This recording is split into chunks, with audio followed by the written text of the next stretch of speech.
Hello, my friends. AmyR here with Prairie Paper and Ink. Welcome back to my face, my card making space, and more holiday cards. Just like looking for the set to show.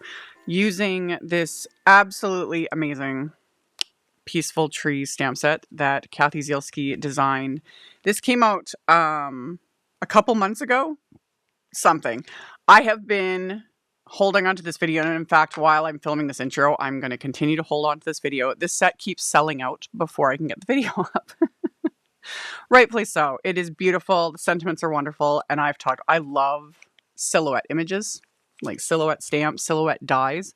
Love them because there's just so many things you can do with them. So I ended up making several cards using different ink color combos and kind of clean and simple. But I still end up managing to add like some metallic accents and two types of splatter. Fun things. So, as always, I'll have links to everything I used in the description box below the video. My links are affiliate links. That just means that if you click on one of my links and end up placing an order, I do get a little kickback from that at no extra cost to you. It is what helps pay the bills and keeps the channel going. And then at the very end of the video, in the end screen, I will post a link to my holiday 2024 playlist that I will continue to add to as I get cards and videos up. And that's it for the housekeeping. Let's get into making these cards. So for these cards, I'm just using the stamp set. There is a coordinating wafer die set for this that cuts out all of the images along with all the sentiments, and also a set that has the stamps, the dies, and the sentiment die that I'm going to use later. I'll post all the links to all the things like I always do in the description box below the video. But I'm just using the stamp set for all of these cards and then the sentiment die, which I'll get to later on. And specifically this row of trees, this image, and I've got my MISTI out. I have A2 panels of Simon's smooth white cardstock, so 4 1/4 inches by 5.5 inches. And I'm going to do multiple cards with multiple color combos because it's fun. So there is going to be a method to the madness. This kind of streamlined it. So I lined up the stamp and I'm inking it up with my lightest shade of ink. I'm going to use 3 different shades of inks for each of these cards using Simon's Pawsitively saturated ink trios. So this first one is Morning Ink, which is my lightest shade of the blue. And when I ink up the trees for the card fronts, I only inked up like just the trees. You saw me like wipe off the snow, like the bottom portion, because I didn't want that. And then while I had the stamp lined up, like so, I'm stamping the inside of my card base on this first one. And it'll kind of make more sense as I go along, but it's like this way it saves me from having to clean the stamp multiple times. And then just for funsies, I did a second card front with the same size panel, but this time I just flipped it to like portrait orientation, so like the tall way. And I'm going to do the same thing. I'm going to ink it up with this lightest shade of ink and then make sure not to get any ink along the bottom portion of the stamp. You could you could mask it off, but it was just easy to I just used a wiped it off if I did manage to get ink on there, because the very bottom of these trees isn't important. I don't need to worry about like making sure I got the trunks, anything like that. It just is the images themselves, because I'm going to stagger this. And so I've stamped 2 card fronts, 1 portrait, 1 landscape, and I'd stamped the 1 inside card, landscape, and then this final inside card, which is in portrait orientation, with the lightest shade of ink, which is, right for this combo, it's Morning. And I'll have all 3 combos that I used listed in the supplies as well. So so that's 2 card bases, insides, done for the moment, and set those aside. And then I clean off the stamp because I'm going to switch to a different color. And for me, this is just what works. You could do all of the steps, back to back, if that works for you. This way is kind of how I would do if I really was doing mass production. In a sense, I was mass producing because I'm going to do 6 cards all, in one sitting basically. So whatever works for a person, but this kind of convoluted method, it did work. So I'm literally just repeating the process with just a different ink trio. So this one I'm using the shade Dew, which is a more kind of muted aqua color. And I'm doing the exact same thing. I stamped it on the first panel, the landscape one, and then I stamped it onto the inside of the card base. And then I didn't need to clean it off here for the most part. But again, just old habits. And then I stamped it onto another card panel, this time in the portrait orientation, just like so. And I was using the lines on the back of my grid mat to line up all these panels. So I was lining up the cardstock in the same spot every single time so that everything was getting stamped in the same spot. And then that'll make everything easier when I go to move the stamp and go to the second color. So I just continued to line up my stamp and then ink it up. So now I'm on to the third combo, which this is Petunia. So a muted purple combo. You could go so many ways with this. Like grays would look amazing too. Like anything, as long as you have a light, a medium, and a dark shade of ink, so fun. So with the Petunia, same thing. Stamped it on the card front. Then I stamped it onto the inside of the card. Then I grabbed another card front, flipped it to portrait orientation, inked up the stamp, wiped off whatever ink I got along the bottom, stamped it. The stamping doesn't need to be perfect either. These inks do smooth out, as they dry, they smooth, dry back. But also, it doesn't need to be stamped perfectly because we're going to stagger the stamps, add more layers, and then, of course, we're going to add splatter too. So the first step is done. All the lightest shade has been stamped. So now I'm going to take that stamp off the lid of my MISTI and I'm going to move it. And I'm going to lower it and move it to slightly to the left so that I can start, building up these layers. And now I'm using the medium shade of these combos. So for this one, for the blues, it's Twilight. And same thing. I ink up and then make sure I'm not getting any ink along that little bottom like ground portion. And I stamp it. And this is where it starts to come together. And rather than, I was like, oh, should I move this, big stamp? Like, because the right side of that card front is kind of blank. And I was like, that's not going to work. So rather than move the stamp, I just grabbed one of the individual trees from the set. It was just easier. So I'm going to stick that in an acrylic block and then just stamp it to fill in that right side there. Quick and simple. So I'm going to stamp that with the same Twilight ink. Boop. There we go. So once I've got that stamped, I'm now going to use the other card front, the portrait one. The insides of the cards are now like set aside because I'm not stamping these darker colors on the insides. It was just that lightest shade. So now I'm just working on the card front panels. So I inked up the stamp, doing the same thing, just wiping off that little bit there along the bottom of the stamp, and then stamping that onto this one. Stamping that individual stamp, even though it was kind of redundant. I knew it while I was doing this, but my OCD wouldn't let me. Stamping the individual tree on the side because I am going to trim down all these panels. Right now, these panels are A2 size, so 4 1/4 by 5.5 inches. And I am going to trim them down. And I was planning on doing this the whole time, but habits. So after I did the 2 blue panels, now I'm going on to... am I doing purple or aqua? I'm not even aqua. There we go. So the middle shade of this trio is Mist. And same thing. I lined up the card front in the exact same spot, inked up the stamp with the medium shade of ink, stamped it onto the card front, and then stamped the individual stamp. And because I'm working with such a large stamp, you could see a lot of times like the card front's like sticking to the stamp. It was fine. Everything was fine. But this is also why I work on like separate panels more often than not, because like all of this could be stamped directly onto the card base, like onto the front of the card. But one, I am going to use a bit of foam tape, and two, knowing me, if I was doing this all on the card base itself, I'd be getting ink everywhere. Like I had ink all over me, my hands, it just is. So that's why I prefer working on a separate piece of cardstock, because it's like, whatever I get on the back of it, no one's going to know, when I adhere it to the card base. So the purple combo, I'm now inking it up with Pansy, which is the medium shade of ink, and wipe off that little bit of excess because I don't want that line showing up on these panels. And then stamping the little individual tree and then doing the same thing with the last panel here.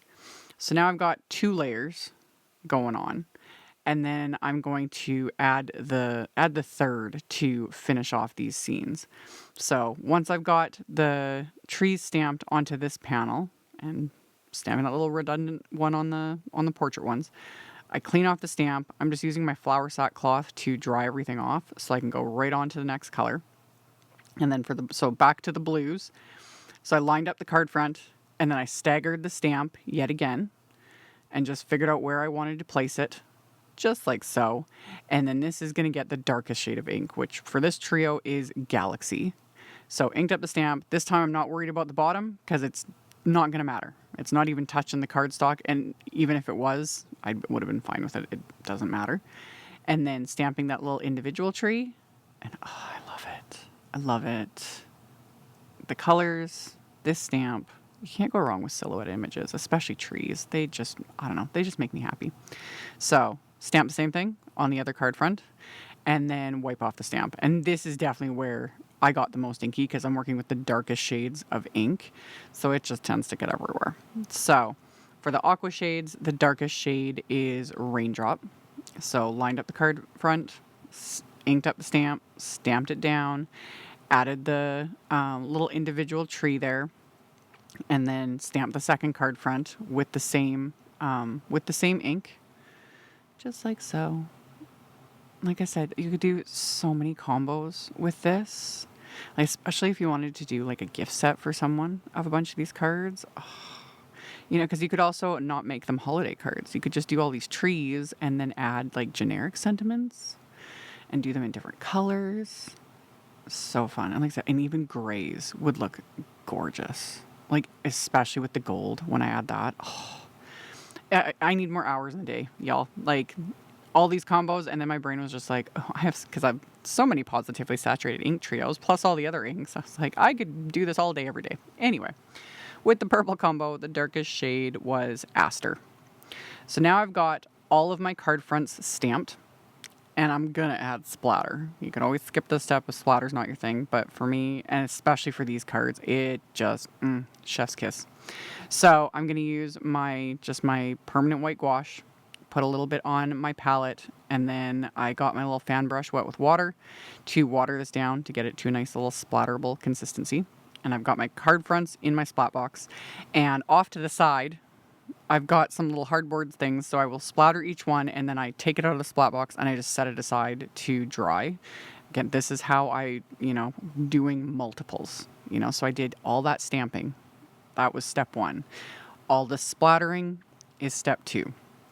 So I splatter each card front with the white gouache, and then pull it out, set that one aside to dry, pop the next one in, and then just continue to repeat this over and over again until I get all of these card fronts splattered.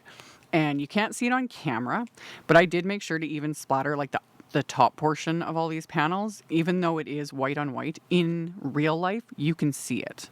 Like, you can see it, you can kind of feel it if you run your card, your fingers over it, which, like I was saying, don't lick your artwork, but it's there. So I made sure to splatter like the whole of all of these panels. Just, like, it's a very subtle thing, but it's there. And another option too would be to use shimmer, like that picket fence paper splatter watercolor in the liquid white snowflake, the shimmer. I was going to use that on these, but I just went with the white because I'm going to add gold. But that shimmer would look really pretty too.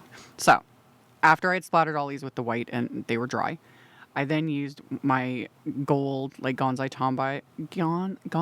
Tambi watercolor, my favorite. I had added a bunch of water to this and, worked it in, swirled it really good, and then I added gold splatter to all these. And somewhat heavier and somewhat later. Like, I used more because I had more liquid on my brush, so that's how I got the big splotchy bits, and that's what I wanted. But I didn't add as much of it. The white splatter, I went finer. Tapped my fingers a little harder, so it tons of white splatter. Going for snow. The gold was more. This is more of an accent. So sort of bigger splotchy bits. I get asked about that a lot because it's like, how do you control it? Biggest thing, if you don't want the big splotchy bits, less liquid, or like if you're specifically using a fan brush like this, I would dip my fan brush in, and then I would gently tap the brush like on my palette there to like remove like tons of liquids so you have less on the brush. That will generally kind of avoid the big blotches if that's what you're trying to do. But that I wanted them. I wanted the big blotches. I love me some splatter. So I had done the same thing. After I splattered each card front, I had set them aside to dry. And once everything was dry, I then trimmed all of these down. You could have everything trimmed down before you stamp them, etc. But I already have, like, I cut down panels just to A2 sized, and that's just what I grab and work with. And then I just trim them down after. I don't know. Do whatever works for you. This is just what I do. So I took off basically a 1/4 inch off each side and trim these down so that they ended up being about 3 3/4 by 5 inches. And then once they were trimmed down, I've shown this in other videos. This was a little thing I picked up from like Christina Werner's videos because she has done this many times, and I love the look of it. Is I just take that same gold watercolor, and now I'm just using like a regular. This is just like my brain stopped. What's it called again? Zen.